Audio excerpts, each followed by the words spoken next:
بسم اللہ الرحمن الرحیم۔ السلام علیکم ورحمۃ اللہ وبرکاتہ۔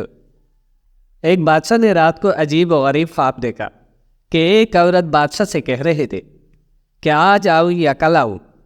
بادشاہ ڈر گیا اور اس کی آنکھ کھل گئی۔ دوسرے دن دوبارہ بادشاہ کو وہی خواب آیا تو بادشاہ نے اپنی بیٹی مہر النساء سے خواب کی تعبیر پوچھی۔ شہزادی مہر النساء خوابوں کی تعبیر کا علم رکھتی تھی۔ شہزادی نے بادشاہ سے کہا کہ اس بار اگر آپ کو خواب میں وہی عورت آ کر پوچھے کہ آج آؤں یا کل آؤں تو آپ اسے کہہ دینا کہ نہ آج آؤ اور نہ کل، بلکہ ابھی کے ابھی آ جاؤ۔ بادشاہ نے اپنی بیٹی کی بات پر عمل کیا اور سو گیا۔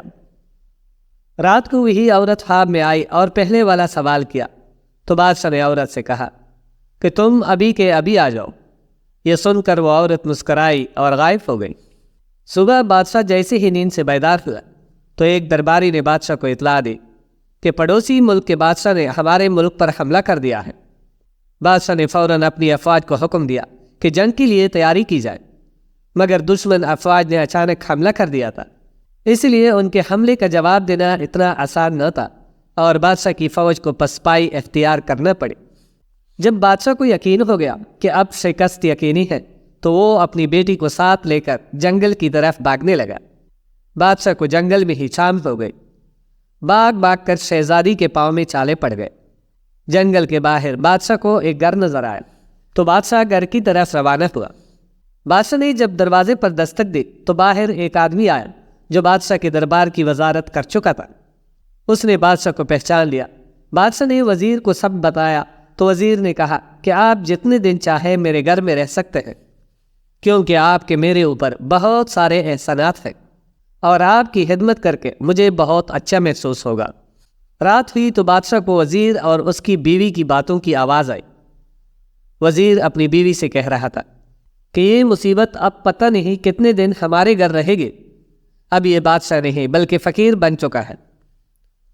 بادشاہ نے وزیر کی یہ بات سنی تو اسے بہت افسوس ہوا اور صبح ہوتی ہی شہزادی کو لے کر وزیر کے گھر سے نکل گیا۔ وزیر نے روکنا چاہا تو بادشاہ نے کہا کہ میں آپ کی مہمان نوازی سے کافی متاثر ہو چکا ہوں، اب مزید آپ کو تکلیف نہیں دینا چاہتا۔ بادشاہ آگے بڑھا تو سرحد کے پار ایک چھوٹی سی ریاست میں داخل ہوا۔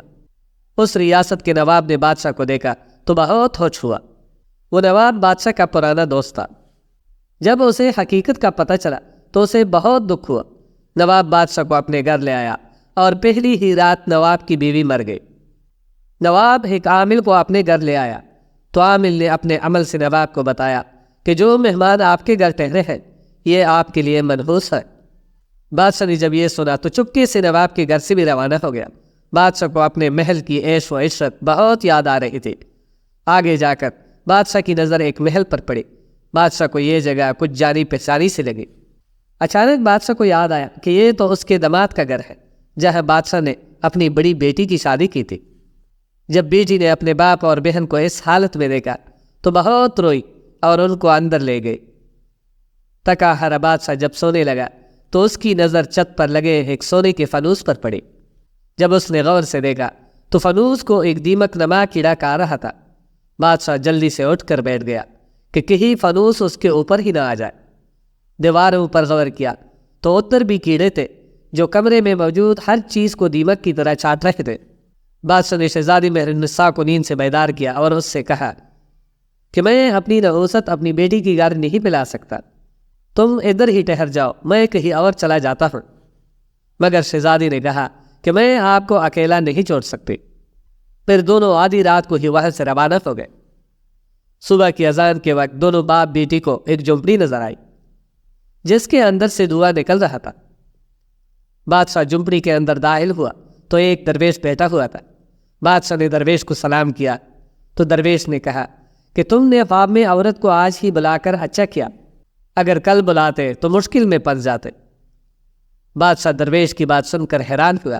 پھر درویش نے کہا کہ تم نے خواب میں جو عورت دیکھی تھی وہ اصل میں گردش تھی جو برا وقت لے کر پوچھتی تھی کہ آج آؤں یا کل۔ شہزادی مہر النساء جانتی تھی کہ بڑھاپے میں اگر آپ پر کوئی آزمائش آتی تو آپ برداشت نہ کر پاتے، اسی لیے آپ کی بیٹی نے آپ کو مشورہ دیا کہ اسے ابھی آنے کا کہو۔ مگر تمہارے لیے اچھی خبر یہ ہے کہ برا وقت اب ختم ہونے والا ہے۔ آپ کے وزیر نے فوج کو دوبارہ اکٹھا کیا اور دشمن فوج پر حملہ کر دیا، جس کی وجہ سے دشمن فوج پیچھے ہٹنے پر مجبور ہو گئی۔ وزیر آپ کی واپسی کا انتظار کر رہا ہے۔ بادشاہ یہ سن کر بہت خوش ہوا اور خدا کا شکر ادا کیا کہ اس مشکل وقت سے نجات ملی۔ بادشاہ اور شہزادی محل میں پہنچے تو ان کا شاندار استقبال کیا گیا۔ دوستو، کسی بھی مشکل گھڑی میں اگر صبر سے کام لیا جائے تو اچھا وقت ضرور آتا ہے۔ مشکل وقت خدا کی طرف سے آزمائش ہوتی ہے اور مشکل کے بعد آسانی بھی ہوتی ہے۔ آخر میں دعا ہے کہ اللہ پاک ہم سب کو موت سے پہلے نیک اعمال کرنے کی توفیق عطا فرمائے، آمین۔